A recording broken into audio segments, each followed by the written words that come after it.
Bonjour à tous, donc bienvenue à la deuxième partie de cette session. Donc nous allons parler maintenant de ce qu'il y a de nouveau en infectiologie périnatale.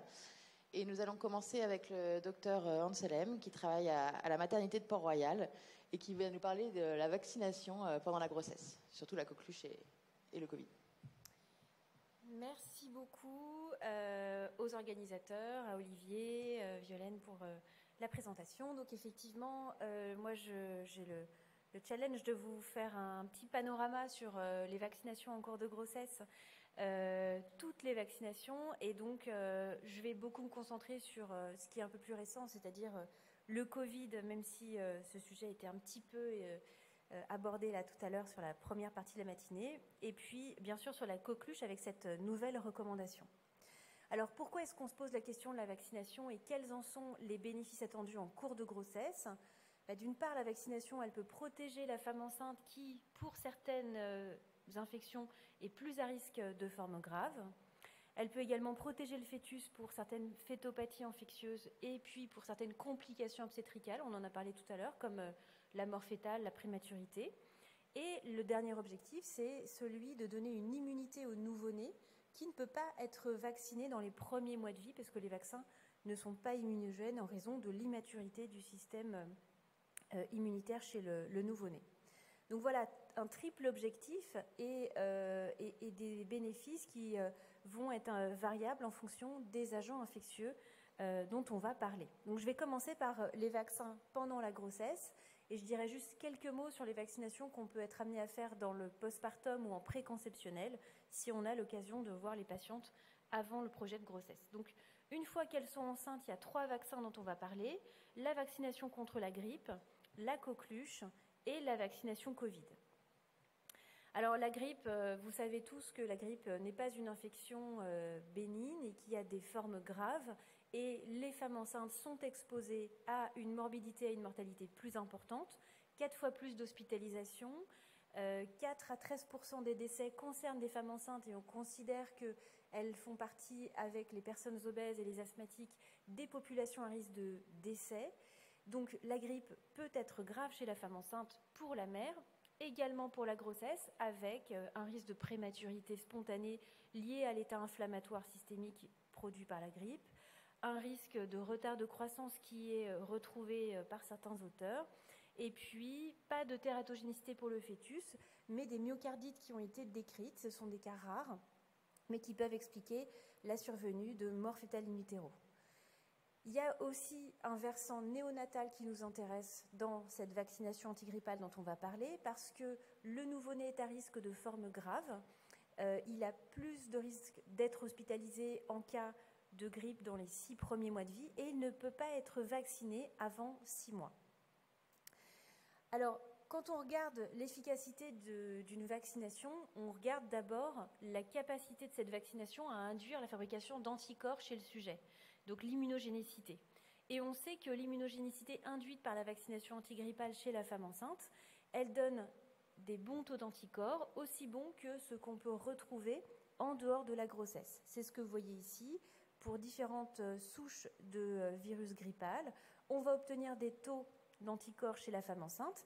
Et bien sûr, on va retrouver des anticorps grâce au transfert passif par le placenta chez le nouveau-né, donc déjà au niveau du sang du cordon, mais également jusqu'à 20-26 semaines de vie, vous allez retrouver des anticorps. Donc maintenant qu'on sait qu'il y a des anticorps qui vont être transmis au nouveau-né, ce qui va nous intéresser, c'est aussi de regarder l'efficacité clinique de la vaccination. Et pour ça, il y a 4 essais randomisés qui ont été publiés, qui ont tous montré un bénéfice de la vaccination antigrippale pour réduire le risque d'hospitalisation chez les femmes enceintes, pour réduire également le risque d'infection respiratoire et d'infection respiratoire confirmée comme étant des grippes par une PCR. Donc on va réduire d'environ 30 à 40% les infections grippales chez la femme enceinte et chez le nouveau-né. Suite à ces publications et suite à la pandémie de 2009 qui a permis de récolter énormément de données en termes de safety sur le vaccin, il y a une recommandation qui a été émise en février 2012 pour vacciner les femmes enceintes en cours de grossesse par un vaccin qui est donc toujours un vaccin inactivé, qui peut être un vaccin trivalent ou quadrivalent en fonction des années et des souches qui sont incluses, et qui est un vaccin qui est toujours maintenant non adjuvanté depuis la pandémie. Donc la vaccination, elle va se faire au moment de la campagne de vaccination, et ce, quel que soit le trimestre de la grossesse, donc y compris au premier trimestre de la grossesse, et par voie intramusculaire. Il y a également une recommandation pour vacciner l'entourage des nouveau-nés fragiles. Donc ces nouveau-nés fragiles, ce sont les nouveau-nés notamment prématurés, surtout s'ils ont une bronchodysplasie, et puis toutes les pathologies du nouveau-né. Quand il est entre 0 et 6 mois, il peut donc être à risque de forme sévère, donc l'entourage doit également être vacciné. Alors, malheureusement, si on prend les données de la dernière enquête nationale périnatale qui a eu lieu en 2016, on a une couverture vaccinale chez les femmes enceintes contre la grippe qui est très basse, 7%, et très inférieure à ce qu'on peut observer dans d'autres pays, notamment aux États-Unis, on est à peu près à 60% de couverture vaccinale en 2019. En Grande-Bretagne, on est plutôt à 40%. En Belgique, en Suisse, on est toujours entre 40 et 50%. Donc ça doit nous amener à nous interroger sur les freins à cette vaccination. Et quand on regarde de plus près pourquoi les femmes enceintes n'ont pas été vaccinées contre la grippe, on voit qu'en fait, il y a d'abord un défaut de proposition du vaccin, puisque seuls 25% des femmes enceintes ont eu une proposition de vaccination dans les données de l'ENP.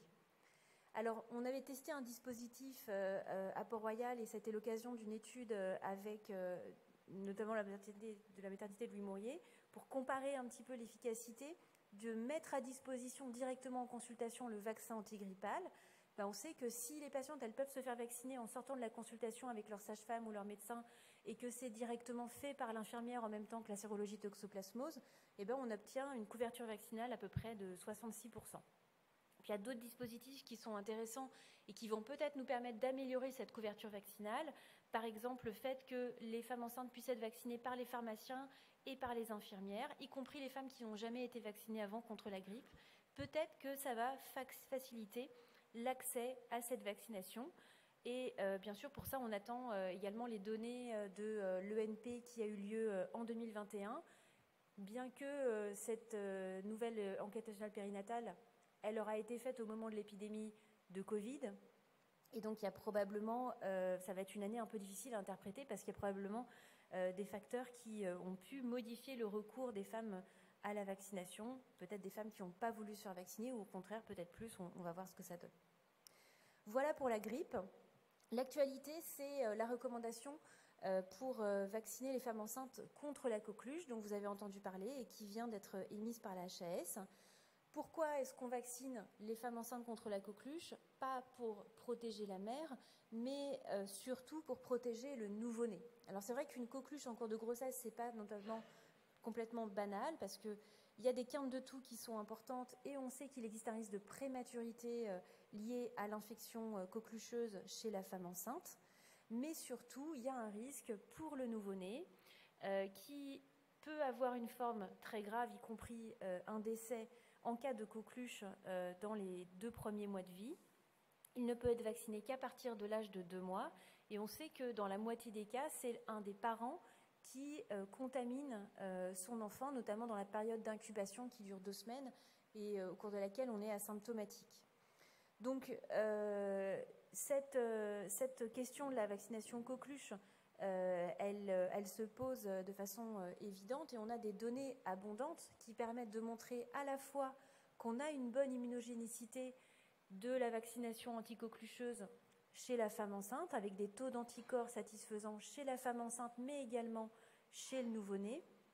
Et en termes d'efficacité clinique, on peut prendre l'exemple de la Grande-Bretagne, qui avait recommandé la vaccination coqueluche suite à l'apparition en 2012 d'une vraiment résurgence de cas de coqueluche néonatale. Et on peut voir qu'en fait, il y a eu très rapidement 70 à 80% de femmes qui ont été vaccinées au cours de leur grossesse dans les suites de cette recommandation. Et en 2013, une chute très importante, là on regarde en bleu clair les nouveau-nés de moins de 3 mois, une chute très importante des cas de coqueluche néonatale. Donc on sait que ça fonctionne. Et pourtant, ça fait longtemps qu'on sait que ça fonctionne. On était jusque-là un des derniers pays développé sur le plan sanitaire à ne pas proposer cette vaccination, puisque vous voyez en rouge, en 2020, les pays dans lesquels il y a déjà un programme de vaccination, une recommandation vaccinale. Dans beaucoup de pays d'Europe, c'était déjà le cas, et en Amérique du Nord et du Sud, en Australie, c'était déjà le cas depuis longtemps. Donc, cette vaccination était recommandée en 2018 pour Mayotte en raison d'un pic épidémique de coqueluche néonatale. Et la période là qui est recommandée par la HAS au cours de cette publication de recommandations en avril dernier, c'est de vacciner les femmes enceintes au deuxième trimestre en privilégiant une période qui va de 20 à 36 semaines d'aménorrhée, et ce, à chaque grossesse. À chaque grossesse, puisque là, le bénéfice qu'on veut, c'est un bénéfice purement néonatal, et donc pour ça, il faut qu'il y ait des anticorps qui soient transférés au nouveau-né. Le vaccin coqueluche n'existe pas en monovalent, donc on est obligé d'utiliser un vaccin trivalent ou tétravalent combiné avec diphtérie, tétanos et poliomyélite. Et la stratégie du cocooning, elle peut être utilisée à défaut, c'est-à-dire que chez une femme qui n'aura pas été vaccinée pendant la grossesse, là, on peut appliquer la stratégie qui était la nôtre jusque-là, de vaccination de l'entourage du nourrisson qui aurait été vacciné depuis plus de 10 ans, et puis surtout penser aux futurs grands-parents et aux toutes les personnes qui vont donc être en contact avec le nourrisson. Maintenant, le Covid, on en a parlé largement ce matin, donc je ne vais pas vous rappeler que le Covid est une maladie potentiellement plus grave chez la femme enceinte, avec également des conséquences en termes de prématurité chez le nouveau-né. Je pense que là, on en est tous convaincus ici. Là, les données qu'on a sur l'efficacité de la vaccination Covid sont aujourd'hui des données robustes. En termes d'immunogénicité, on sait que le taux d'anticorps qui va être induit après 2 doses est comparable à celui de la population générale. Après une dose, les taux d'anticorps sont un petit peu plus bas, mais après 2 doses, on a des taux qui sont équivalents. C'est ce que vous voyez ici en orange chez la femme enceinte par rapport à la population générale en noir, et puis chez la femme allaitante ici. Donc ces anticorps, on va également les retrouver dans le sang du cordon, et on va également les retrouver dans le lait maternel. Mais bien sûr, à nouveau, on va regarder l'efficacité clinique. Pour répondre à cette question, il y a 2 études qui ont été publiées par les Israéliens qui ont été les premiers à vacciner les femmes enceintes et qui sont concordantes. Là, je vous ai mis celle qui a l'effectif le plus important, avec plus de 10 000 femmes enceintes, avec une efficacité qui va de 80 à 90% de cette vaccination sur les Covid, que ce soit des formes symptomatiques ou des formes hospitalisées. Donc on sait que c'est efficace, et puis ce matin on a parlé de cette méta-analyse qui est sortie il y a quelques jours et qui montre effectivement une réduction de 15% du risque de mort fœtale in utero chez les femmes vaccinées qui ont le Covid par rapport aux femmes non vaccinées. Et bien sûr, la question de nos patientes, c'est surtout la sécurité. Ça, c'est vraiment le frein. On le sent bien quand on parle avec elles, qu'elles ont très peur des conséquences de cette vaccination, parce qu'on est sur un vaccin à ARN messager pour lequel on n'a pas une antériorité aussi importante que pour les autres types de vaccins. Aujourd'hui, on a des données très abondantes pour leur répondre. Déjà sur les effets secondaires immédiats qu'elles peuvent avoir, eh bien, quand on regarde entre les femmes enceintes qui sont là en bleu foncé par rapport aux femmes non enceintes, la réaction qu'on peut avoir après la vaccination, on voit qu'on a plutôt tendance à avoir une réactivité un petit peu moindre chez la femme enceinte, sauf la douleur au point d'injection. Mais on pourrait craindre des formes fébriles, par exemple, dans les suites de la vaccination. Ce n'est pas le cas, on peut les rassurer par rapport à ça. Mais surtout, on a maintenant des registres qui contiennent plus de presque 200 000 femmes qui ont été ouverts aux États-Unis, au Canada, en Israël, en Écosse. Là, je vous ai mis un exemple d'une publication, mais toutes les publications vont dans le même sens. Il n'y a pas d'excès de risque chez les femmes qui sont vaccinées avec un vaccin ARN messager pour ce qui est des fausses couches tardives, de la prématurité, de la mort fœtale, du petit poids de naissance. Et aujourd'hui, les effectifs sont vraiment suffisants pour pouvoir complètement répondre aux patientes. Alors, il y a ces études de registre qui sont très importantes, évidemment. Il y a également des études cas témoins qui ont été faites. Donc, la méthodologie, là, elle est un petit peu différente. On va prendre les femmes qui ont eu des fausses couches et puis des femmes qui ont une grossesse évolutive et on va regarder s'il y a une surreprésentation des femmes vaccinées dans un groupe par rapport à l'autre. Et pareil, là, je vous ai mis un seul exemple, mais il y a plein de publications qui ont été faites sur des études de ce type. Et à chaque fois, il n'y a pas d'excès de risque de fausses couches chez les femmes qui sont vaccinées par rapport à des femmes qui ne sont pas vaccinées. Donc, la recommandation a été émise en mars 2021 avec donc au départ une recommandation pour vacciner les femmes enceintes à partir du 2e trimestre en privilégiant un vaccin ARN messager pour éviter les fortes fièvres qui peuvent être induites avec d'autres types de vaccins. Et puis le 31 juillet, une vaccination dès le 1er trimestre de la grossesse. Alors on comprend bien que les choses arrivent par étapes en fonction de l'évolution des connaissances, mais le fait que ce soit arrivé secondairement pour le 1er trimestre de la grossesse, ça a pu aussi induire une certaine anxiété chez les patientes qui se sont dit pourquoi est-ce qu'avant on ne pouvait pas au 1er trimestre, est-ce que vraiment maintenant on peut? Donc voilà, c'est vrai qu'il y a des freins. Et donc quand on regarde l'acceptabilité de cette vaccination, on voit qu'en France, on est encore loin d'avoir une bonne acceptabilité. Alors, en Grande-Bretagne, il y a une étude qui a été faite sur plus de 1000 femmes qui trouvaient 80% d'acceptabilité. C'est cohérent avec les autres vaccinations. Comme je vous ai montré pour la coqueluche, les femmes, elles se sont largement fait vacciner dans les suites. Et puis là, il y a eu plusieurs études qui ont été initiées par le GRIG et qui ont eu lieu sur plusieurs maternités, qui montrent qu'on est plutôt sur une acceptabilité de l'ordre de 29% quand on interrogeait les femmes entre février et avril. Donc c'était le tout début de la recommandation, donc peut-être que les choses ont évolué bien sûr depuis. Et puis une étude qui est en cours de publication qui nous donne des chiffres de couverture vaccinale en France sur des femmes interrogées dans le postpartum entre septembre et décembre 2021. Donc là, on est vraiment sur des femmes qui ont dû bénéficier de la recommandation et qui étaient de l'ordre de 66%. Ce qui est très important, et c'est ce qu'avait montré Charles dans cette publication, c'est que l'information, elle va être déterminante. Les femmes, quand elles se font vacciner, c'est parce qu'elles ont été mieux informées. Et ce qu'on retrouve dans tous les travaux qui sont faits sur les couvertures vaccinales, c'est quand l'information vient du consultant que les femmes sont plus vaccinées que quand c'est une information qui vient des médias, de l'entourage, etc. Elles font confiance dans leur sage-femme, leur médecin, heureusement. Je vais passer maintenant un peu plus vite parce que c'est peut-être moins d'actualité et je ne voudrais pas dépasser mon temps de parole. Le pneumocoque peut être une vaccination réalisable en cours de grossesse. Ça ne pose pas de problème s'il y a une indication. Il y a eu des essais qui avaient été faits pour essayer de voir si la vaccination de la femme enceinte permettrait de diminuer les infections respiratoires chez les enfants. Et un peu sur le même principe que ce qu'on connaît pour la grippe, mais en fait, on s'est rendu compte que pour l'instant, les données n'étaient pas en faveur d'une vaccination pour protéger l'enfant. L'hépatite B peut également être administrée en cours de grossesse. Alors maintenant, c'est un vaccin qui doit être fait dans l'enfance, qui fait partie des vaccinations obligatoires, mais on sait aujourd'hui que les personnes qui sont nées avant 2018, ont une couverture vaccinale qui n'est pas très bonne en France, avec 46% de couverture vaccinale à l'âge de 11 ans. C'est pas forcément une problématique majeure pour nous en France, mais dans les pays en voie de développement, l'hépatite B est un problème majeur. Et puis on sait qu'il y a des personnes plus à risque, les personnels soignants, les personnes qui ont des partenaires sexuels multiples, voire les deux, qui sont soignants et qui ont des partenaires sexuels multiples, c'est possible. Les voyageurs en pays d'endémie. Donc parfois, vous pouvez être amené à vous poser la question de vacciner quelqu'un qui est à risque et qui n'aurait pas une couverture complète. Et on peut le faire donc pendant la grossesse sans problème. Le tétanos, pareil, ce n'est pas une problématique pour nous, mais dans les pays en voie de développement, ça l'est.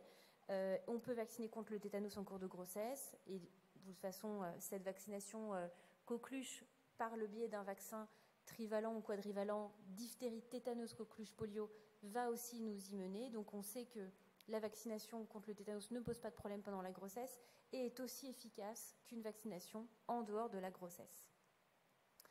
Alors quelques mots sur les vaccins qu'on peut administrer en préconceptionnel ou en postpartum. Rougeole, oreillon, rubéole et varicelle. C'est des vaccins qui sont importants parce que la rougeole et la rubéole, vous le savez, peuvent avoir des conséquences spécifiques pendant la grossesse, notamment la pneumopathie rougeoleuse chez la femme enceinte et des risques de morphitale in utero en cas de rougeole en cours de grossesse, la rubéole à cause de la rubéole congénitale. Donc pour ce vaccin, il est recommandé pour tout le monde d'avoir 2 doses de ROR, mais chez une femme qui ne serait pas immunisée, vous pouvez faire donc soit une vaccination avant qu'elle débute sa grossesse, et il y a eu un assouplissement là, des recommandations. Avant, on était obligé de différer le projet de grossesse de 3 mois et de prescrire une contraception. Ce n'est plus le cas aujourd'hui. Il faut juste dire à la patiente de différer son projet de 1 mois, et on n'a pas d'obligation à prescrire une contraception dans l'intervalle. Il faut rassurer une femme qui aurait été vaccinée accidentellement avec un ROR en cours de grossesse, parce qu'aujourd'hui, on a des données sur des milliers de cas, notamment suite à des campagnes de vaccination qui ont été réalisées au Brésil avec des femmes qui parfois étaient enceintes sans le savoir. Et il n'y a aucun cas de fétopathie qui a été rapporté suite à une vaccination ROR en cours de grossesse. Donc ce n'est surtout pas une indication à envisager une interruption médicale de grossesse. Une petite précision, les femmes qu'on voit et qui ont eu déjà 2 doses de vaccin dans le passé et qui ont une sérologie rubéole négative en début de grossesse, il n'y a pas d'indication à les revacciner dans le postpartum parce qu'elles sont en dessous des seuils du laboratoire, mais elles ont quand même une immunité qui est considérée comme protectrice. En ce qui concerne la varicelle, alors on peut, si on se rend compte qu'une femme n'a pas eu la varicelle avant sa grossesse, on peut la vacciner. Parfois, ça vaut le coup quand même de lui faire une sérologie parce que 90% des femmes qui pensent qu'elles n'ont pas eu la varicelle ont en réalité une immunité, la varicelle étant passée inaperçue ou elle était dans la petite enfance et puis ça a été oublié. Donc on fait la sérologie. Si elle est négative, pareil, on peut vacciner et on va différer le projet de grossesse de 1 mois et on n'a pas d'obligation non plus à prescrire une contraception. Là, on a des registres un peu moins importants parce que la vaccination varicelle, elle est moins répandue. Mais il n'y a aucun cas de fétopathie qui a été rapporté en cas de vaccination accidentelle chez une femme enceinte avec un vaccin VZV. Donc finalement, si on résume, avant la grossesse ou dans le postpartum, ROR et varicelle. Pendant la grossesse, grippe, DT-coque ou DT-coque polio et Covid. Si besoin, on peut faire pneumocoque, hépatite B. Une petite précision sur la question de l'allaitement. Tous les vaccins sont possibles avec l'allaitement. Sauf la fièvre jaune, il y a eu des case reports d'infection chez les nouveau-nés suite à la vaccination de la femme dans le postpartum. Et pour les voyages, tout est possible. Le seul bémol, c'est à nouveau la fièvre jaune. C'est un vaccin vivant et donc il vaut mieux quand même partir avec une immunité si on est enceinte. Mais sinon, la recommandation, c'est de ne pas s'exposer à la fièvre jaune pendant la grossesse si on n'est pas vacciné. Et puis sinon, il vaut mieux être vacciné plutôt que de partir sans aucune protection. Vous savez qu'aujourd'hui, il n'y a plus de dose de rappel pour la fièvre jaune. Donc en réalité, c'est une problématique qui ne se pose pas trop parce qu'en général, il s'agit de femmes qui vont dans un pays dans lequel elles sont déjà allées, qui sont déjà immunisées. Voilà, pour conclure, la grossesse est quand même une période très favorable pour donner des messages de prévention. Donc quand on a la chance de voir les femmes de façon régulière, il y a un lien en plus de confiance qui s'établit. Et donc, on peut aborder cette question des vaccinations pour la femme et pour leur entourage. C'est une stratégie qui marche. On sait que c'est efficace, notamment pour la grippe, pour la coqueluche, pour protéger l'enfant, et pour le Covid, pour protéger la mère. Et aujourd'hui, on a des données de sécurité qui sont robustes. Donc, je pense que c'est très important de bien les connaître pour montrer aux patients qu'on est convaincu. Si on n'est pas convaincu soi-même, forcément, on ne peut pas non plus être convaincant. Mais il y a un travail à faire pour bien informer les praticiens et les patientes, faciliter aussi l'accès à la vaccination. Et puis la vaccination, avec le développement des technologies ARN messager, ça nous donne de l'espoir pour de nouveaux types de vaccins, peut-être un jour un vaccin contre le CMV. En tout cas, à court terme, dans les années qui viennent, probablement un vaccin contre le VRS, qui pourrait peut-être même être groupé avec un vaccin coqueluche, qui sait. Donc ce serait une vaccination qu'on ferait peut-être à 6 mois, coqueluche VRS pour la bronchiolite du nourrisson et la coqueluche. Des vaccins à l'étude aussi pour le strep B. Donc voilà, on n'a pas fini de parler de la vaccination, même si c'est un peu le sujet qui arrive à la fin de la consultation en général. C'est un peu le parent pauvre de la consultation. Je pense qu'il faut continuer, nous, à diffuser ces informations pour permettre aux femmes de pouvoir bénéficier de ces progrès. Voilà, je vous remercie de votre attention. Merci Olivia pour cette présentation très claire, actualisée. Alors, en fait, on va vous proposer de poser les questions, enfin, quelques questions, parce que le temps est assez limité dès à présent, parce que les 3 sujets sont quand même très différents. Donc, si des gens ont des questions dans la salle, on va faire passer le micro rapidement. Merci pour la présentation, c'était très clair. Moi, j'ai une question sur l'actualité de la coqueluche, évidemment. Vaccination à chaque grossesse, c'est-à-dire que grossesse rapprochée à 1 an d'intervalle, ça veut dire revaccination, je suppose? Exactement. Du coup, ça veut dire, et si la dame s'est fait vacciner quelques mois, moins de 6 mois avant de tomber enceinte? En fait, comme on veut vraiment faire un boost du taux d'anticorps pour que le passage transplacentaire soit efficace, il va falloir le faire à chaque grossesse. Et le délai minimum entre 2 vaccinations d'étécoque polio, c'est 1 mois. Donc ça ne pose pas de problème en termes de risque pour la femme de se faire vacciner de façon rapprochée. Et c'est la stratégie d'ailleurs qui est appliquée dans les autres pays. Et je sais que cette question, elle soulève beaucoup de... du coup, il y a beaucoup de réticences, je pense, qu'on va avoir auprès de nos patientes, à se faire revacciner. Mais je crois qu'il faut vraiment leur expliquer que l'efficacité, elle est montrée si la vaccination elle a lieu en cours de grossesse. Et même, on essaie vraiment d'être optimal, 2e, 3e trimestre. Mais voilà. Donc l'effet cocooning pour celles qui n'ont pas eu cette vaccination pendant la grossesse, c'est aussi la fratrie, même s'il y a des frères qui ont été vaccinés il y a 1 an, ils doivent avoir même s'ils ne sont pas à 5 ans de leur dernière injection. Non, si les frères, si dans la fratrie le schéma vaccinal est fait, il n'y a pas de problème. On a eu cette discussion dans le groupe de travail, je regarde Olivier parce qu'on était ensemble, sur le fait de continuer à proposer malgré tout le cocooning. Et ce qui a été retenu par la chaise, c'est de dire non, en fait, c'est à défaut.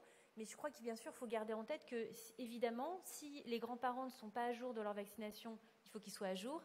Si le conjoint n'est pas à jour de sa vaccination, voilà, cette recommandation pour être quand même vacciné correctement, elle vaut toujours pour l'entourage.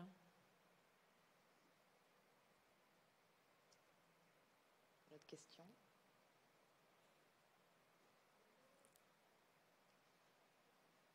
Bonjour, une question juste pratique. C'est quoi le nom du vaccin qu'on doit leur prescrire? Parce que nous, on ne les prescrit pas forcément. Il y a Boostrix Tetra ou Repevax. Voilà, merci. Je suis associée à aucune... Ouais, ça allait même, tout à fait. Ouais. Ok, merci. Alors du coup, on va peut-être passer à la deuxième.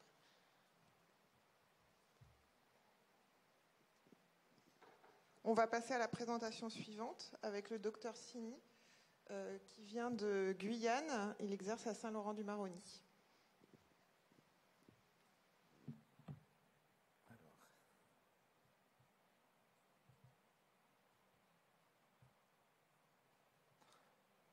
Je commence déjà par remercier le comité d'organisation de m'avoir invité pour vous présenter l'impact des maladies infectieuses émergentes et réémergentes et combien ça peut constituer une menace pour les femmes enceintes.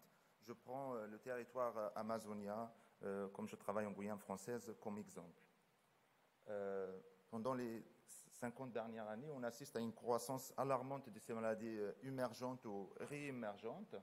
Et les femmes enceintes et les fœtus sont particulièrement vulnérables à ce genre d'infection et qui peut constituer, bien évidemment, une menace pour la santé maternelle et infantile.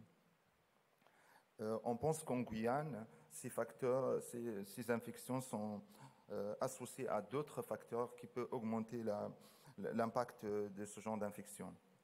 Je pense que la majorité connaissent la Guyane, c'est un territoire...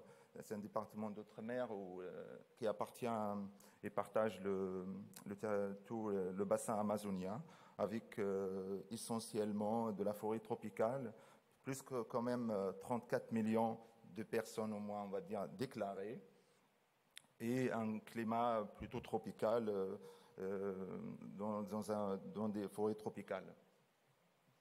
Donc au niveau de l'ouest de la Guyane, l'organisation de soins est faite autour d'un centre hospitalier qui est le centre hospitalier de l'Ouest guyanais avec des petits CDPS autour qui n'assurent pas d'accouchement. C'est une maternité de niveau 2B qui fait 3500 accouchements.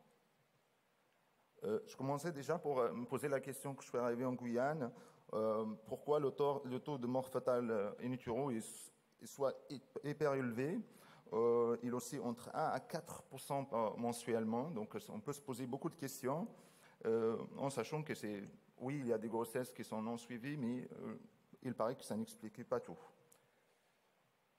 Je vais vous faire la description sur les 6 dernières années de toutes les infections et épidémies qu'on a eues en Guyane, dans l'ouest de la Guyane. Je suis arrivé en Guyane en 2015 et j'ai assisté à la première épidémie de Zika, avec plus de 600 patientes infectées et plus de 1700 tests réalisés. Je pense que vous connaissez le virus Zika, c'est un ARN monobrun avec une transmission par des piqûres de moustiques, accessoirement une transmission qui peut être sexuelle ou par des transfusions sanguines. Bien évidemment, la transmission verticale, c'est un virus qui est transmis par des moustiques du genre Aedes avec développement des particules virales essentiellement au niveau des glandes salivaires, mais aussi, comme vous le voyez sur ce photo de monofluorescence, dans les ovaires de la femelle Aedes. Le Zika, c'est une arbovirose parmi d'autres. Elle partage quasiment les mêmes structures avec des petites modifications, dont la plus importante, c'est la dengue, avec plus quand même de 390 millions de cas d'infection par an, dont 96 sont cliniquement manifestes. Et l'infection Zika en 2016, elle a fini par toucher quand même 87 pays, avec plus de 1 million de cas. Et vous imaginez, avec les sous-diagnostics dans les pays où l'infection Zika a été constatée, on peut imaginer que, vu les données sérologiques actuellement disponibles, que le nombre est largement au-delà. Il y a aussi la fièvre jaune, le West Nile virus et le chikungunya virus.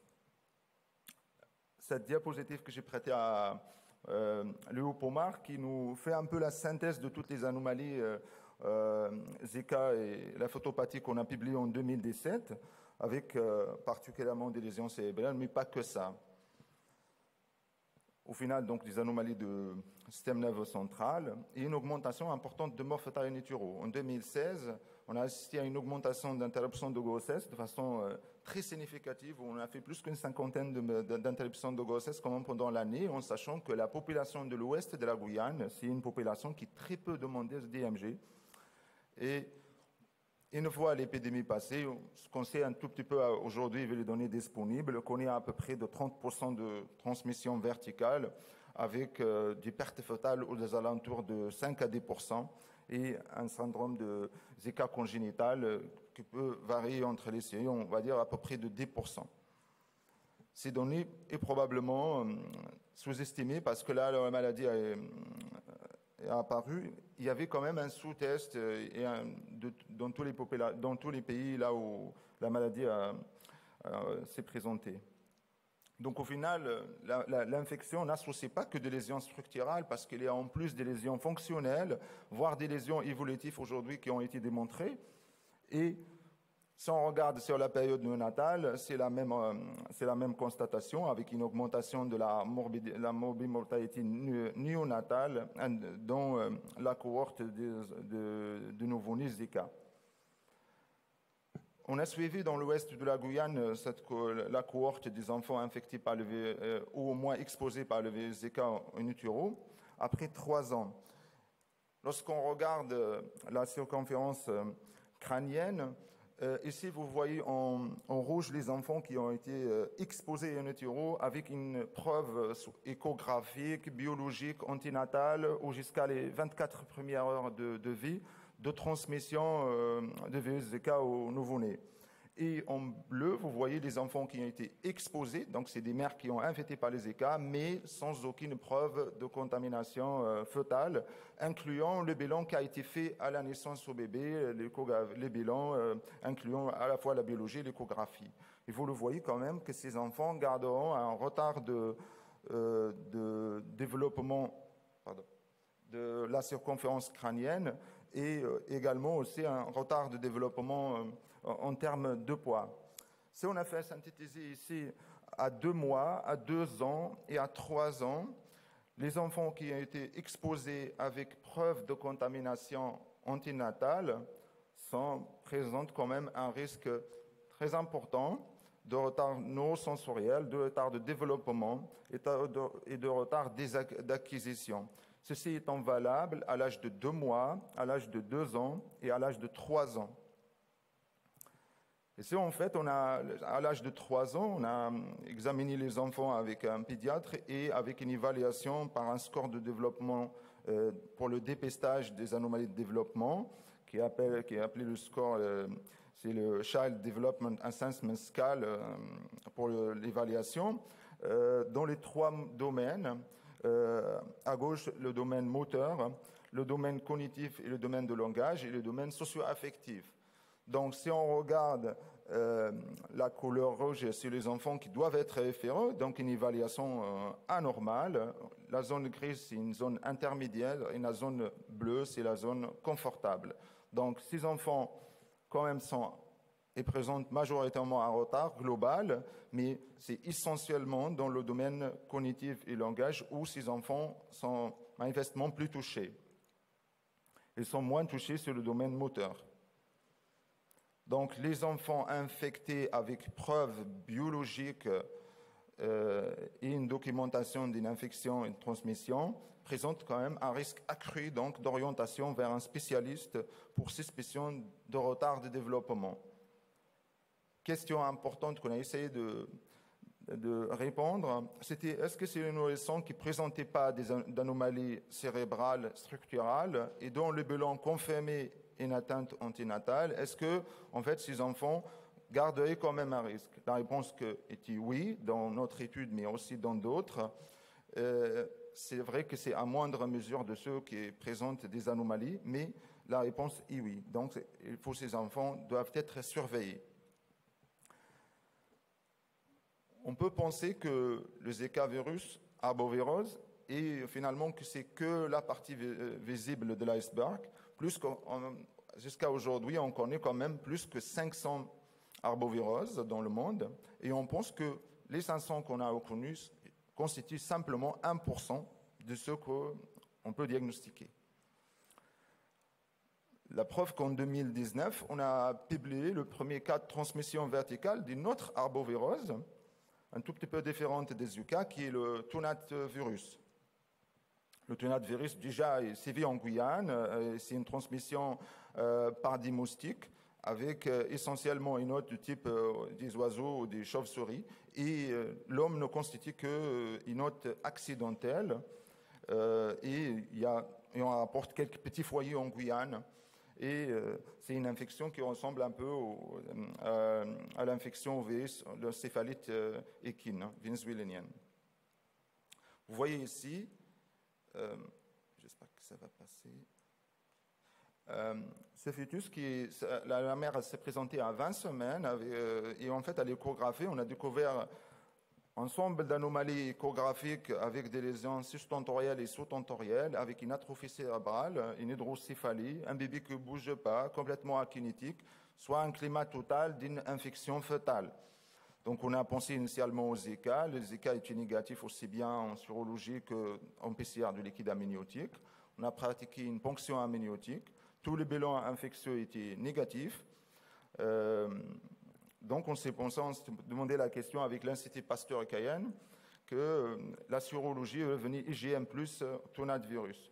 Donc, un séquençage aujourd'hui réalisé complet au niveau des liquides amniotiques chez ce fœtus qui présente un contexte infectieux a confirmé la présence de ce virus dans le liquide amniotique et en collaboration avec notre collègue Fabien Guimiot à Robert Debré qui a réalisé pendant 1 an et demi toutes les immunohistochimies au niveau du cerveau et du liquide d'acide de ce fœtus, qui a confirmé la présence d'inclusion virale chez ce fœtus. Donc, ce cas confirme bien qu'une autre arbovirose se transmet verticalement avec une preuve de séquençage complet du virus et beaucoup d'arguments immunohistochimiques qui confirment que ce virus peut également se transmettre pour le fœtus. Si je reviens sur la graphique, à partir des années 2018, on commençait à avoir quelques cas de syphilis, qu'aujourd'hui, on peut dire peut-être même épidémique pour la syphilis. Et on vécu les deux. Les conséquences de la syphilis pendant la grossesse, c'est juste gravissime. J'ai même l'impression que ça soit plus sévère que le Zika. C'est une infection sexuellement transmissible avec une bactérie qu'on connaît tous, les tréponèmes, qui date quand même de 1905. avec une transmission essentiellement sexuelle. C'est une infection, malheureusement, encore plus compliquée les choses, c'est une infection non immunisante, avec une résurgence marquée actuellement dans l'Ouest, mais comme vous voyez ce titre de journaux, on sait aujourd'hui que c'est une infection qui augmente aux États-Unis et augmente au Japon. Donc, beaucoup de pays développés ont constaté déjà une résurgence de cette infection. On peut dire que l'absence de traitement de cette infection pendant la grossesse ou l'absence de découverte de l'infection ne peut aboutir qu'à des conséquences vraiment gravissimes chez les fœtus. Je ne vais pas reprendre toute l'histoire, peut-être qu'il y aura des infectieuses dans la salle qui connaissent plus le sujet que moi, mais c'est essentiellement une incubation de jusqu'à 3 mois, et après elle va évoluer par des phases. Syphilis primaire, essentiellement par un choc qui peut souvent être absent chez la femme enceinte, et une syphilis secondaire avec des lésions essentiellement dermatologiques, et une syphilis latente qui peut évoluer sans aucun signe clinique parfois.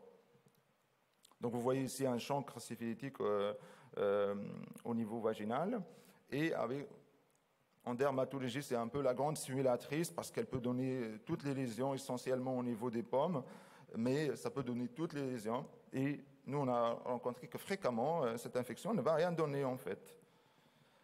Le diagnostic c'est basé essentiellement sur le test tréponimique qui est la TPHA, actuellement l'RPR comme test non tréponimique pour évaluer l'activité de la maladie.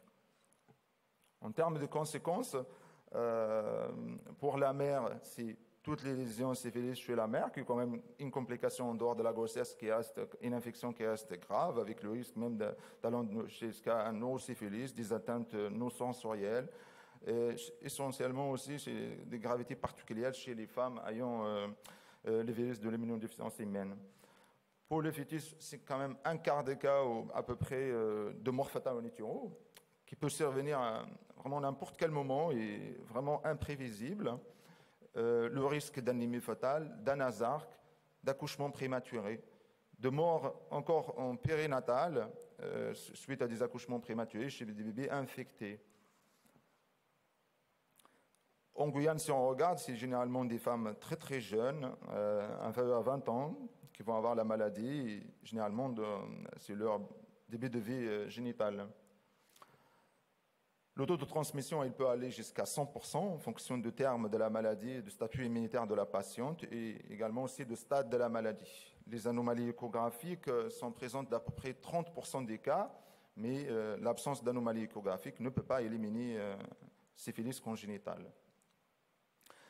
On vient de publier avec l'équipe de professeur Madelbro, professeur Bacon, une méta-analyse sur les anomalies qu'on peut rencontrer en période néonatale ou période fœtale secondaire à la syphilis.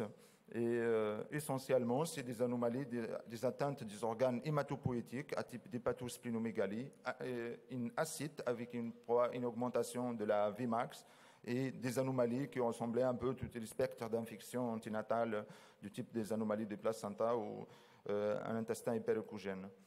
Ici, je vais vous montrer quelques exemples d'anomalies. Cette dame qui consulte à 36 semaines avec des anomalies de rythme, j'ai une grossesse très peu suivie. Et en fait, c'est un début de travail à l'échographie.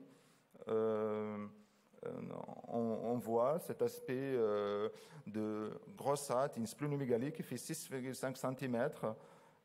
Et au niveau de la coupe sagittale, vous allez voir cette hépatomégalie qui déborde avec une déformation même de la paroi abdominale, et on s'aperçoit en bas cette rate. La dame, elle va accoucher hyper rapidement par voie basse avec des lactates normales et avec l'examen clinique de pédiatre qui confirme une hépatosplénomégalie avec une atteinte biologique confirmée de syphilis congénitale. Et en postnatal, vous voyez ici cet aspect de grosse rate qui fait 6 cm et demi, cette hépatomégalie. Donc, encore un autre exemple d'un bébé qui se présente à 30 semaines, une menace d'accouchement prématuré chez une dame qui avait une sérologie de début de grossesse qui était négative.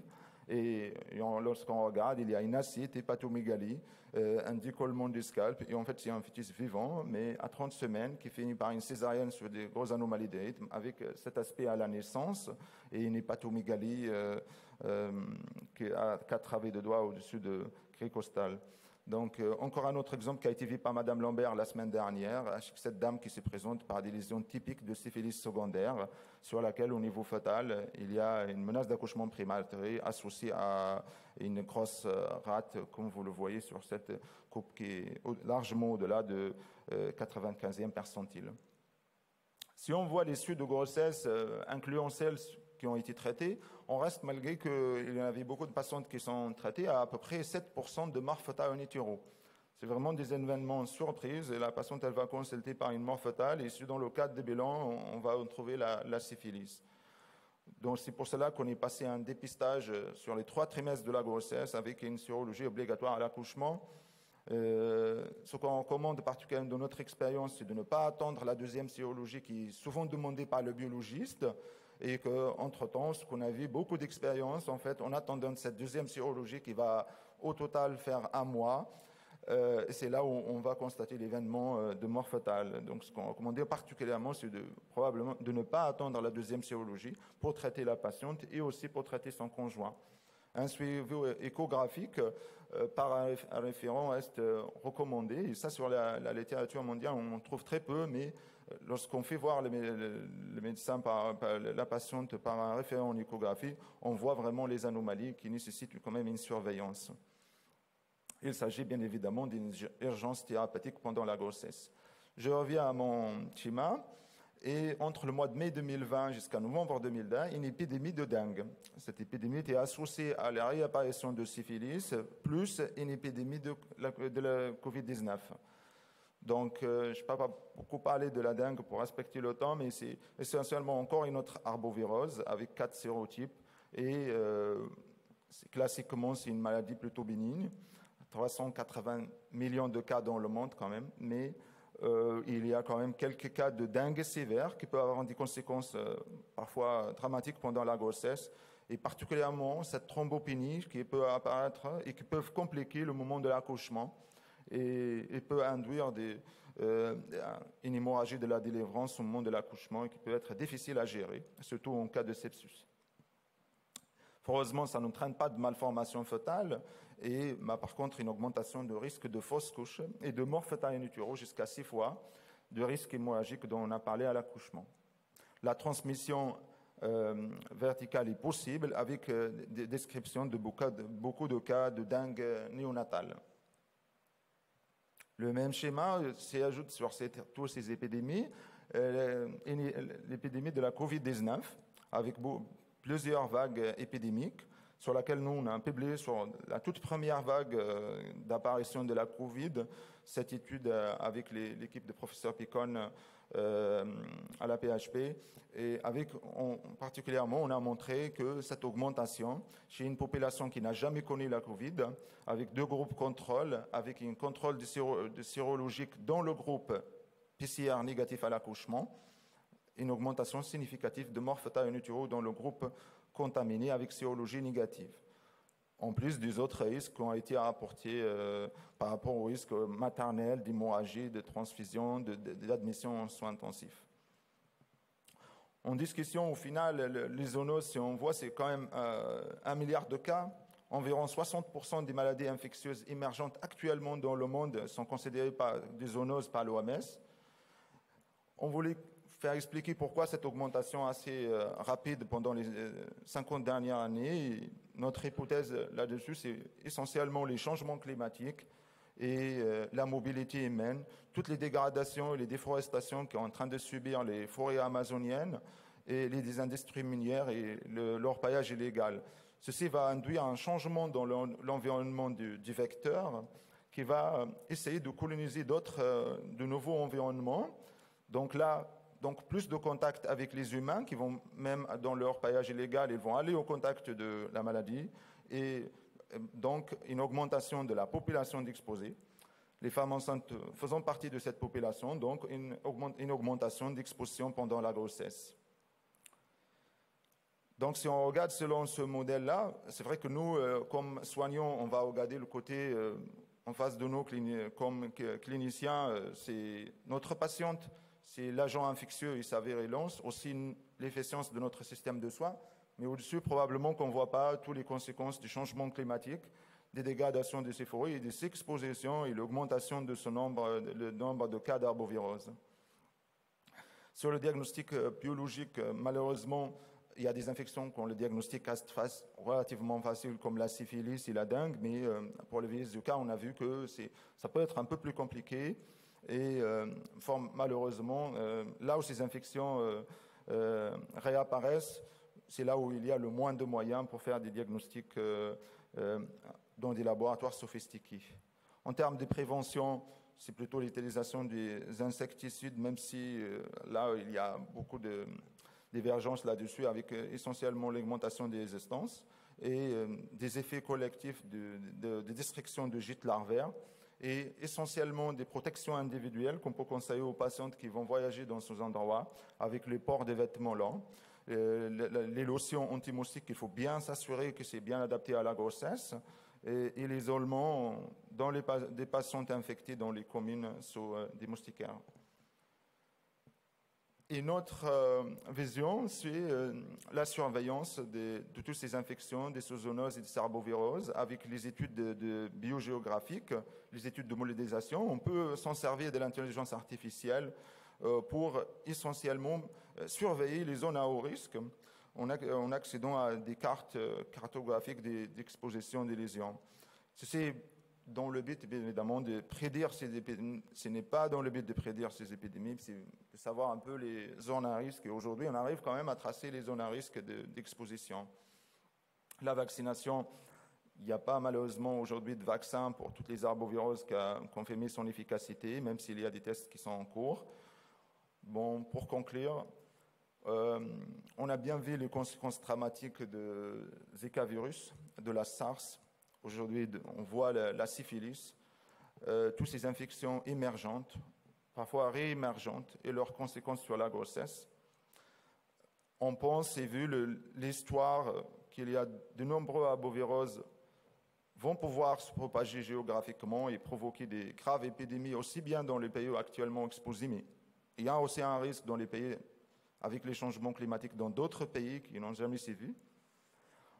On commence à comprendre qu'il y a quand même un lien entre notre environnement, la santé animale et la santé humaine. Et plus on va aller dans ce sens, plus on va comprendre l'émergence de ces infections. On veut juste attirer l'attention par rapport à l'exposition chez les patientes qui ont voyagé à ces zones endémiques, particulièrement pour ceux qui font le diagnostic antinatal, de penser à ce genre d'infection et chez les patientes qui viennent de ces endroits d'exposition. La prévention est essentiellement aujourd'hui plutôt individuelle et la vaccination, on attend un vaccin efficace. Merci.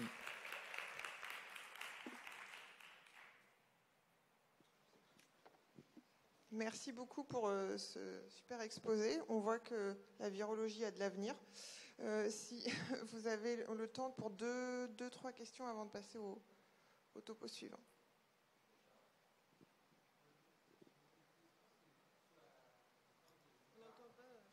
On n'entend pas, Charles, on n'entend pas. Sur les cohortes de Zika, vous avez regardé les symptômes à 3 ans et comparé, si j'ai bien compris, les mères infectées sans preuve de transmission et les mères infectées avec une transmission. Je voulais savoir si vous avez regardé si les mères infectées sans transmission, il y avait des séquelles chez les enfants par rapport aux mères non infectées. En fait, je pense à ça parce qu'on avait travaillé en infectant, mais c'était différent, en infectant directement un modèle animal de Zika chez le fœtus, et on retrouvait qu'il y avait une clairance à peu près du virus au niveau cérébral. Il y a des cas de transmission prouvée avec des liquides amniotiques qui finalement on ne retrouve pas de virus. Je ne sais pas si je m'exprime correctement. Si j'ai bien compris votre question, aussi bien sur la période néonatale que la période infantile qu'on a évaluée. En fait, on a évalué les mères exposées, donc il y avait une PCR positive Zika ou des IgM positifs Zika spécifiques. Donc, on a comparé chez ces mères qui ont été exposées au Zika pendant leur grossesse, aussi bien premier, deuxième, troisième trimestre, les enfants qui sont issus de ces mères-là, ceux qui sont avec preuve de contamination, à ceux qui ne sont pas contaminés. C'est vrai que dans le score d'évaluation, on aurait probablement aimé comparer avec des femmes qui étaient Zika négatives pendant la même période, c'était difficile à réaliser sur le plan études scientifiques, mais ça aurait été effectivement pertinent de comparer avec des dames qui n'ont pas. Mais ce qu'on a comparé, c'est des mères qui ont eu le Zika confirmé pendant la grossesse, et on a vu, incluant le bilan à la naissance, avec des PCR sur le cordon, des PCR sur le liquide amniotique, et un prélèvement complet dans les 3 jours après la naissance, et une échographie supplémentaire. Et on a comparé ce qu'en fait, on avait une preuve qu'il y avait une transmission, soit biologique, soit échographique, soit en sang, les deux, avec des enfants qui n'ont aucune preuve de contamination, dont on a trouvé le bilan à la naissance était négatif. Et cela, on est parti sur la période néonatale, cette exposition, et sur la période infantile, pareil. Merci beaucoup. Alors, comme on est un peu pris par le temps, on va enchaîner avec Marie Ziliox, qui vient de Strasbourg et qui va nous présenter les articles qu'il ne fallait pas rater l'année dernière.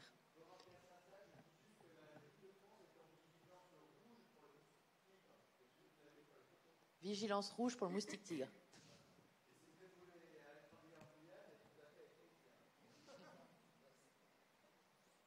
Merci pour votre accueil. Alors, moi, je viens vous présenter ce sujet sur les articles, tous ou presque, qu'il ne fallait pas rater en 2021 en infectiologie périnatale. Donc, c'est un sujet que j'ai repris du docteur de Marcillac et de l'équipe de professeur Sananès. On a essayé de vous faire la synthèse sur quelques articles qu'on a sélectionnés parce que c'était en fait une lourde tâche à laquelle ils se sont attelés que de repérer des articles sur les infections prénatales hors Covid 2019 en pleine période de pandémie à Covid 2019. Donc j'en ai sélectionné 5 pour 3 infections congénitales. Et on verra en fin d'exposé l'énumération de certains articles qu'il ne fallait pas louper mais qu'on ne va pas avoir le temps de voir dans le détail, dans leur intégralité. Donc, au sujet de la toxoplasmose congénitale pendant la grossesse, il y a le point de vue d'experts qui a été publié par un groupe français, un groupe du CNGOF, et qui a proposé dans cette étude une proposition actuelle de prise en charge avec revue systématique de la littérature. Vous savez qu'en France, la toxoplasmose congénitale, elle est bénigne, notamment grâce à notre programme de dépistage systématique et de la campagne de prévention, qui nous permet aussi d'adapter un traitement précoce en cours de grossesse lorsqu'il y a une séroconversion toxoplasmique, et d'autant plus lorsqu'on diagnostique l'infection congénitale à toxoplasme. Le groupe s'est prononcé en faveur de la poursuite et le maintien de ce programme de dépistage et de prévention, car successivement, il va permettre d'une part, chez les femmes séronégatives, de leur administrer des mesures hygiéno-diététiques en termes de prévention primaire. Oui, c'est normal. Ensuite, de pouvoir administrer le traitement prophylactique en cas de séroconversion maternelle. De pouvoir proposer le diagnostic anténatal par la myosynthèse. De pouvoir, dans certains cas, proposer l'interruption médicale de grossesse. Ça, c'est une indication qui est vraiment devenue exceptionnelle, mais qui peut être encore acceptable en cas de pronostic vraiment très défavorable, et de pouvoir donc donner ce traitement anténatal lorsque l'infection congénitale est avérée, et de pouvoir anticiper le traitement et le suivi postnatal en cas d'infection congénitale à la toxoplasmose. Donc vous êtes face à une séroconversion toxoplasmique du premier trimestre ou périconceptionnelle si vous avez des IgM positives associées à des IgG spécifiques positives. L'enjeu, c'est de dater au mieux le moment de cette séroconversion, et donc une bonne sérologie, c'est une sérologie précoce. C'est ça qui va nous aider le plus possible à dater cette séroconversion au cours du premier trimestre.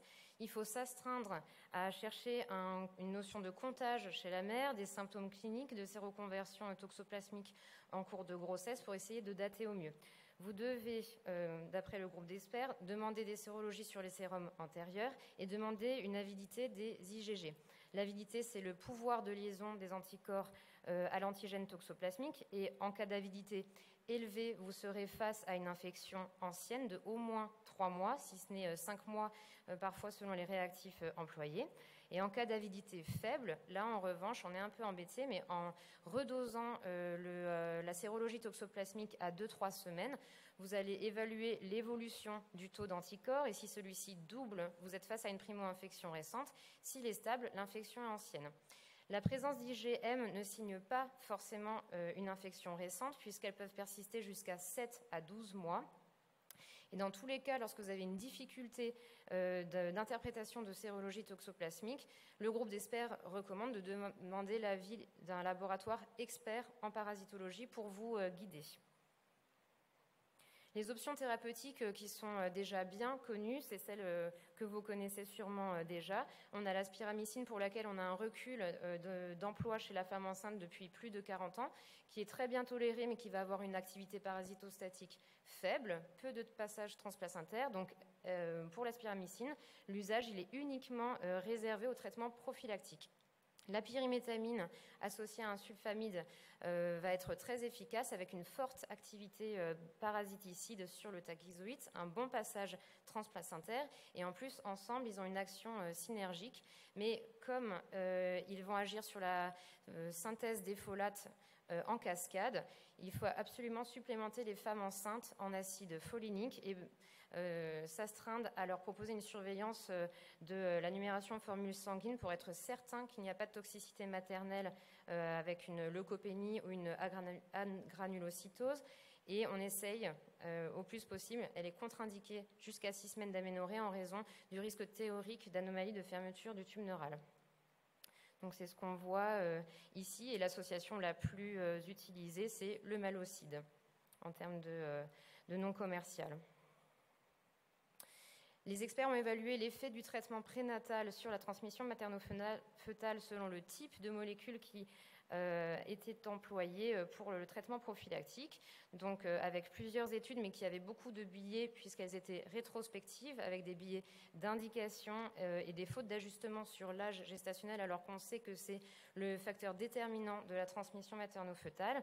En France, Toxogest est le seul essai randomisé multicentrique qui, de manière prospective, a étudié, a comparé un traitement prophylactique par l'association pyrimétamine-sulfamide versus un autre groupe qui a eu le traitement prophylactique par spiramycine et a pu mettre en évidence une différence avec une réduction du taux de transmission lorsque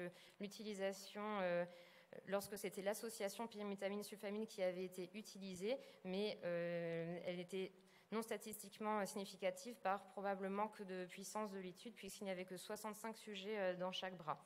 En revanche, il y avait une incidence significative moindre d'anomalies cérébrales chez le fœtus lorsque la patiente était traitée par l'association pyrimétamine-sulfamide. Donc là, vous voyez ce que je viens de vous expliquer, représenté sur cette figure avec le taux de transmission materno-fœtale moindre dans le groupe qui a été traité par l'association sur la courbe bleue par rapport à la courbe rouge du groupe qui a été traité par spiramycine seul. Et en fait, donc, il y a beaucoup d'études qui ont étudié le traitement prophylactique par spiramycine versus l'association. D'autres études ont étudié traitement versus pas de traitement. Et notamment, il y a quand même plusieurs arguments dans toutes ces études qui sont en faveur de débuter d'une part le traitement le plus précocement possible pour diminuer les conséquences fœtales, cérébrales et oculaires à la fin de la grossesse, et avec une préférence pour l'association pyrimétamine-sulfadiazine versus la spiramycine. Malgré cette tendance, là, la proposition actuelle, c'est que lorsque vous êtes face à une séroconversion toxoplasmique périconceptionnelle ou du premier trimestre, le traitement prophylactique, il repose sur la spiramycine au premier trimestre, sur l'association pyrimétamine sulfadiazine pour le deuxième, troisième trimestre, avec la réalisation d'une amniosynthèse pour le diagnostic anténatal avec dosage par PCR du toxoplasme après 18 semaines d'aménorrhée. Si cette amniosynthèse elle est négative, vous pouvez rassurer les parents, mais il faut maintenir la prophylaxie jusqu'à la fin de la grossesse, puisqu'il y a une sensibilité de l'amniosynthèse qui est de l'ordre de 90%. Il y a quelques faux négatifs, dans certains cas où la concentration du parasite dans le liquide amniotique est vraiment très faible et pas détectable. Et on a quelques cas aussi de transmission materno-fœtale après amniosynthèse. Donc c'est ce pourquoi on maintient la prophylaxie jusqu'à l'accouchement. En cas de diagnostic anténatal par l'amniosynthèse d'infection congénitale, on maintient le traitement jusqu'à la fin. Et si vous avez une séroconversion tardive après 33 semaines, l'amniosynthèse elle est toujours recommandée parce que la pertinence du diagnostic anténatal elle est plus importante que lorsque vous essayez de faire un diagnostic postnatal par dosage de la sérologie dans le cordon ombilical ou autre technique. Ensuite, nous avons choisi cet article qui est une revue systématique de la littérature concernant le rendement diagnostique du dépistage par la sérologie torche lorsque nous sommes face à une suspicion d'infection fœtale. Donc, cette revue de la littérature, elle a inclus 8 études avec 2500 patientes. Il y a beaucoup de littérature au sujet du rendement diagnostique de la sérologie torche en cas de suspicion d'infection fœtale qui a été publiée, avec beaucoup d'aberrations, telles que l'aberration concernant, par exemple, le dosage de la sérologie herpétique en cas de suspicion d'infection fœtale, qui a un rendement vraiment très faible, parce qu'on sait que les cas d'infection congénitale à herpès sont exceptionnels et très peu décrits dans la littérature. De plus, ce panel torche, donc, qui inclut la sérologie toxoplasmose, rubéole, CMV et HSV, n'inclut pas d'autres micro-organismes qui sont probablement plus pertinents à l'heure actuelle, comme on vient aussi de le voir dans le topo précédent, ou le parvovirus B19 par ailleurs, la syphilis, la varicelle, le Zika. L'incidence et l'épidémiologie des infections materno-fœtales, elle évolue dans le temps, et on sait que là, les séroconversions qui sont les plus importantes, avec les infections congénitales les plus fréquentes, elles sont à cytomégalovirus, parvovirus B19, et en partie faible, la séroconversion toxoplasmique. Et il ne faut pas oublier que les faux positifs de ces sérologies peuvent impacter et peuvent conduire à des procédures invasives qui ne sont pas sans conséquences pour la mère et l'enfant. Donc, dans cette revue systématique de la littérature, sur les 2538 grossesses qui ont bénéficié d'un panel torche, donc minimum CMV et toxoplasmose, avec parfois d'autres infections selon les études qui ont été analysées, on a eu seulement 31 cas d'infection congénitale, dont 26 à CMV et 5 à parvovirus B19. Donc, aucun cas d'infection congénitale à toxoplasme, à la rubéole ou à l'herpès virus. Lorsqu'on reprenait les résultats par indication de dépistage par le panel torche, on voyait que, par exemple, l'indication la plus fréquente de la sérologie maternelle, c'était l'anomalie échographique isolée, mais y compris notamment l'hydramnios et le RCU. Et en cas de retard de croissance intra-utérin, vous voyez que le risque global d'infection congénitale confirmée après torche pour le RCU isolé, il n'est que de 2 sur presque 500 effectifs. Donc ça représente un rendement diagnostique de 0,4%. On a eu 0 cas d'infection congénitale en cas d'hydramnios. Et ainsi, cet article soutient les recommandations récentes de la SMFM qui préconise de ne pas réaliser les sérologies maternelles torches en cas de RCU tardif ou isolé en l'absence de signes échographiques d'infection et de ne pas réaliser de sérologie toxoplasmose, rubéole, HSV en l'absence de risque spécifique d'infection périnatale. Il faut vraiment cibler de façon spécifique les explorations en fonction des anomalies cliniques maternelles à laquelle vous êtes face et en fonction des signes échographiques spécifiques retrouvés chez le fœtus. Au sujet du CMV, 3 articles retenus. Tout d'abord, cet essai européen qui a été mené dans 137 centres, un essai randomisé de phase 3 qui a étudié le monitoring sérique et l'introduction d'hyperimmunoglobuline anti-CMV versus une prise en charge standard en cas d'infection congénitale ACMV. Donc, l'objectif de cet essai, c'était d'étudier l'effet préventif de l'administration d'immunoglobuline hyperimmune anti-CMV en cas de séroconversion au cours de la grossesse. Et donc on avait une population, un bras qui était traité avec un suivi prospectif des IgG anti-CMV sur 4 semaines, et ce jusqu'à l'âge de 36 semaines d'aménorrhée et 6 jours, qui, en cas de séroconversion, lors du suivi, s'est vu administrer un traitement par immunoglobuline hyperimmune anti-CMV, et le groupe contrôle qui a eu un suivi prénatal complètement standard avec une sérologie CMV faite à 36 semaines d'aménorrhée et 6 jours, donc en fin de grossesse. Et cette sérologie a été avancée au cours de la grossesse seulement s'il y avait des signes cliniques maternels de suspicion d'infection ACMV ou des signes échographiques évocateurs d'infection congénitale ACMV. Dans ce cas-là, en cas de suspicion de séroconversion CMV maternelle et d'infection congénitale ACMV, les patientes pouvaient se voir rester dans le bras de suivi standard ou bien bénéficier d'un traitement par immunoglobuline simple qui est le Cytotect, comme vous le voyez sur le flowchart, qui est un traitement qui est le gold standard dans certains de ces pays européens. Au total, il y a 9500 patientes qui ont été éligibles dans cette étude, qui étaient séronégatives au début de leur grossesse. Elles ont été randomisées 1 pour 1. Et dans le bras du groupe qui a été traité, on avait 4800 patientes versus 4700 patientes non traitées dans le groupe contrôle. Il y a eu un taux de séroconversion de l'ordre de 1%. De manière générale, donc 50 séroconversions environ par bras. Et donc dans le bras qui a eu le suivi prospectif des immunoglobulines avec séroconversion détectée de manière systématique en cours de grossesse, il y a eu un taux d'infection congénitale ACMV confirmé de l'ordre de 35%, alors que dans le bras contrôle, on avait un taux d'infection congénitale ACMV qui était de 46%. Donc, on voit une réduction de 23% de transmission materno-fœtale dans le groupe qui a été traité par les immunoglobulines hyperimmunes. Mais ce résultat n'était pas significatif.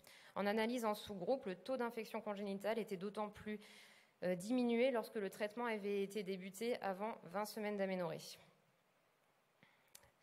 Nous avons aussi sélectionné 7 articles qui fait état des pratiques actuelles de prise en charge de l'infection maternelle et congénitale ACMV pendant la grossesse. Après une primo-infection maternelle survenant au premier trimestre de la grossesse, c'est une revue systématique de 31 études entre l'Europe et les États-Unis qui a identifié 2 types de populations et qui a essayé d'identifier les critères biologiques, cliniques et échographiques et d'imagerie aussi par IRM. D'une part, dans une première population avec primo-infection au premier trimestre de la grossesse ACMV, ça incluait environ 3300 patientes sur les 31 études. Et d'autre part, la deuxième population qui a été atteinte d'une primo-infection ACMV au premier trimestre de la grossesse avec confirmation d'une infection congénitale ACMV chez le fœtus. Donc là, environ 1000 patientes. Donc, pour les patientes de la population numéro 1 avec primo-infection OT1, on voyait que le suivi échographique de ces patientes-là était de l'ordre de 0,75 fois par mois, avec dépistage d'anomalies échographiques dans 20% des cas. Dans ce groupe-là, il y a eu 82% des patientes qui ont eu une primo-infection au premier trimestre de la grossesse qui ont eu une amniosynthèse. La prévention secondaire dans tous ces centres, elle a été réalisée pour 14% des patientes par des immunoglobulines hyperimmunes et pour 4% d'entre elles par un traitement antiviral par valacyclovir à haute dose. Dans la deuxième population, donc avec ensuite infection congénitale à CMV avérée, le suivi échographique était plus rapproché. 1,5 fois par mois en moyenne. On dépistait des anomalies échographiques dans 40% des cas. Et une IRM cérébrale a été réalisée dans 45% des cas, qu'il y ait des anomalies échographiques ou non. J'ai retenu cette figure pour vous montrer les issues néonatales en fonction des résultats des imageries. Et on voyait quand même que lorsqu'il y avait une échographie morphologique fœtale normale, il y avait tout de même 30% d'interruption médicale de grossesse avec des nouveau-nés symptomatiques qui étaient symptomatiques dans seulement 13% des cas. Et à partir de la colonne 4, on voyait que plus il y avait d'anomalies à l'imagerie, en écho et ou en IRM, plus il y a d'anomalies à l'imagerie, plus il y a d'interruption médicale de grossesse, et le pourcentage des nouveau-nés symptomatiques est plus grand en cas d'anomalie à l'imagerie, de manière significative.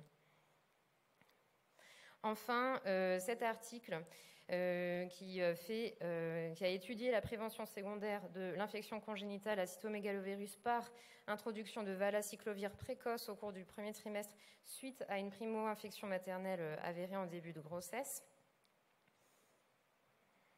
Donc là, l'objectif, c'était une étude cas contrôle qui a été menée sur une dizaine d'années, unicentrique à Paris, qui a inclus au total 300 patientes avec une primo-infection ACMV avant 14 semaines d'aménorrhée. Le bras traitement a bénéficié du traitement par valacyclovir à haute dose, 8 grammes par jour, et a été appareillé à des témoins qui n'ont reçu aucun traitement. Le schéma était ensuite de réaliser une amniosynthèse vers 20 semaines d'aménorrhée pour établir le diagnostic d'infection congénitale ou non.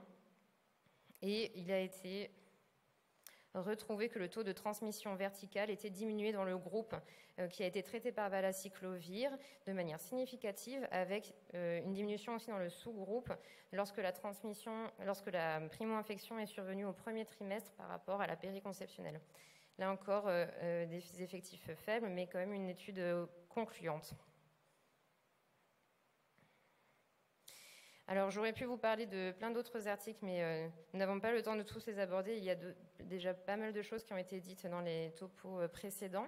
Il y a notamment cette cohorte rétrospective sur 2 millions de femmes qui a tenté d'établir l'incidence de la syphilis dans les pays plus développés, qui restait faible, mais qui datait de 2007 à 2011, donc c'était il y a déjà une dizaine d'années, avec peu d'infections à syphilis, mais globalement plus de complications maternelles et néonatales. J'aurais pu vous parler de cette étude sur la grippe, mais là aussi, Olivier Anselm en a parlé tout à l'heure, avec un risque de mort fœtale augmenté, ce qui confirme déjà les articles précédemment publiés. Et concernant l'hépatite B, on avait aussi cette revue systématique de la littérature sur près de 600 articles qui a essayé d'étudier les différents traitements utilisés pour diminuer la transmission materno-fœtale du virus de l'hépatite B chez les patientes porteuses du virus, et qui préconise de manière générale, à la fin de la méta-analyse, d'instaurer le traitement au 2e trimestre plutôt qu'au 3e pour réduire la transmission. Et l'OMS conclut également à recommander l'utilisation plutôt du tenofovir que des autres antiviraux en raison du risque de résistance des antiviraux qui sont déjà connus. Voilà, je vous remercie pour votre attention.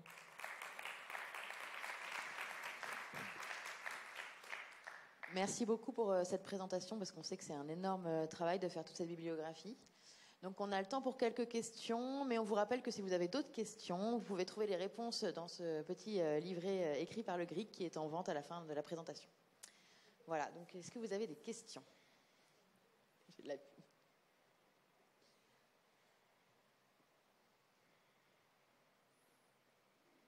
Ah non.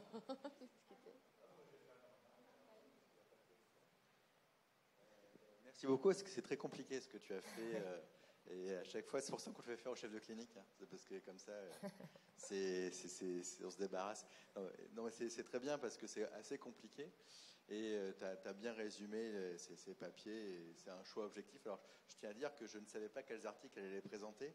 Donc, tous les articles qu'elle a présentés qui viennent de nous, c'est pas parce qu'elle voulait nous faire plaisir, je pense. C'est vraiment parce que on n'y est pour rien. Hein. C'est objectif. C'est fait. Cette présentation a été faite en aveugle du comité éditorial de cette journée d'infectiologie. Oui, donc pour ceux qui n'étaient pas là sur la première session, n'oubliez pas que le GRIG, il y a un site internet, il y a un site YouTube, il y a quelques goodies si vous voulez, surtout si vous achetez les livrets d'infectiologie périnatale qui coûtent 10 €, que vous pouvez acheter si vous le souhaitez, qui tiennent dans la poche et qui sont hyper pratiques et qui sont vendus à prix coûtant. Personne n'a de questions particulières?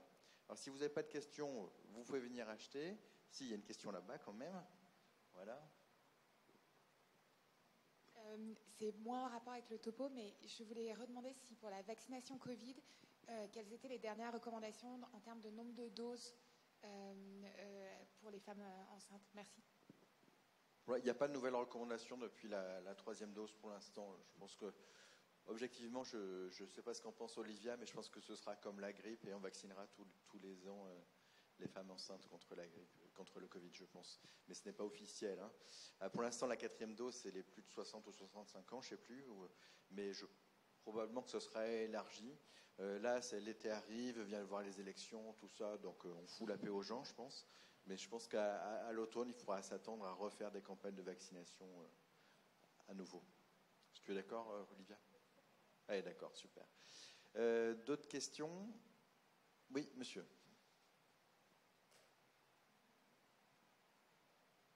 Est-ce que vous pensez que l'article sur les sérologies TOR que vous amenez va amener des nouvelles recommandations? Est-ce qu'il y a des choses qui sont en train de changer? Parce que c'est vraiment dans nos habitudes. Devant l'hydramnios, c'est un truc évident. Et c'est vrai que ça fait des années qu'on fait ces sérologies et qu'on n'a pas effectivement une rentabilité extraordinaire. Est-ce qu'il y a des recommandations qui vont arriver? Je vais me permettre de répondre à ta place. Là, je ne sais pas du tout. Mais... Oui, je vais répondre. Non, il n'y a pas de recommandations qui sont prévues. Je vois, alors, il se trouve que dans mes quelques casquettes, je suis coordonnateur dans la CPDPN et président de la fédération des CPDPN. On n'a pas prévu de faire de recommandations, d'autant plus que la Fédé n'est pas une société savante. Mais il est clair qu'il y a une anomalie de prescription des sérologies parce qu'on ne respecte pas les critères de prescription. Combien de fois, alors moi, il y en a beaucoup qui me hérissent dans les erreurs de prescription. Je ne parlerai que de la sérologie rubéole faite pour la 18e fois, alors qu'une seule fois dans la vie suffirait. Les sérologies herpès dont on a parlé, mais c'est complètement stupide de faire une sérologie herpès. C'est complètement stupide. Mais non, mais c'est écrit nulle part. Oui, mais d'abord, il n'y a aucune recommandation qui dit de le faire. C'est une habitude qui doit être tirée de vieux livres d'obstétrique qui doivent dater des années 80. Ça n'a strictement aucun sens. Strictement aucun sens. Et pour l'herpès, je vous référerai aux recommandations de la prise en charge de l'herpès faites par des gens très bien, dont Olivia Anslem qui est là, et moi, fait pour le collège il y a quelques années. Les phétopathies herpétiques, c'est tout à fait exceptionnel, et la sérologie ne va vous aider en rien. Et les PCR dans le liquide amniotique, dans la majorité des cas, ne sert à rien aussi. C'est une occasion pour vous rappeler que vendredi après-midi, avec Christelle Volou, on fait un atelier sur les pièges dans la prise en charge des phétopathies infectieuses. On parle beaucoup des pièges sérologiques. Donc n'hésitez pas à venir à cet atelier. Je crois qu'il est plein, mais en général, il y a des gens qui s'inscrivent et qui ne viennent pas, donc vous venez toquer à la porte. Sinon, pour vraiment comprendre l'interprétation des sérologies, il y a ce magnifique livre qui peut vous aider. Voilà, je crois que c'est l'heure presque, il reste encore 2-3 minutes avant qu'on nous jette dehors. Donc si vous avez une dernière question, une dernière remarque, n'hésitez pas à venir discuter avec nous. Merci beaucoup.